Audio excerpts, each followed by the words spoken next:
Kaysa nan foreclosure vin gade lavem. Met li te kontaktem pou m vande ni pou li. Se yon kay ki bati en 2022. Nou ka di se yon kay ki preske tout neuf. Le ou entre nan kominote a, wap wè même builder ki te bati Kaysa ap bati lot kay toujou. Mwen te fe kek video sou kay HUD foreclosure. Mwen te ban nou website la, e mte di nou ki jan pou nou chèche pou nou wè si genyen foreclosure nan zon kote nabite ya. Gen moun ki mandem ki jan kay yo fè rive sou site la. Vin tande pandan map explike ou nan video sa. Kay foreclosure ke wè nan site hudhomestore.gov yo, se kay le met yo te achete yo te pran loan FHA.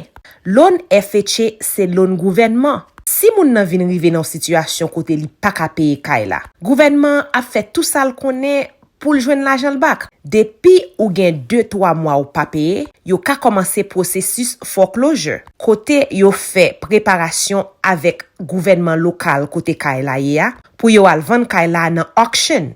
Pour state Georgia, auction fait chaque premier mardi nan yon mois. Ou ka wè son gros kay, gade gros se chambre principale la.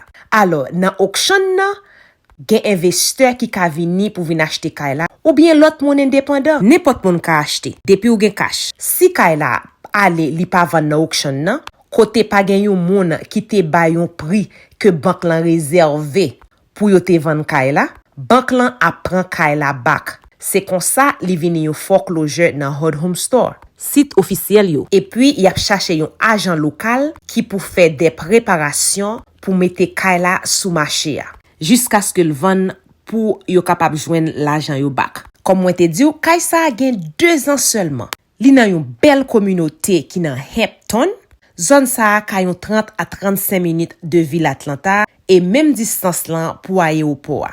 Li pre yon paquet store, li gen 5 chambres, 3 fou toilettes, li gen forme living room, dining room, ou kapab wè yon très grande cuisine, et li gen basement, kote ou kapab vin aplike tout imagination pou fel jan ko vlil la. Men preuve, gen bel kay nan foreclosure. Nan jou kap vini yo, si ou interese, kontaktem, et map explique tout process la pou l ka vin kay pa ou la.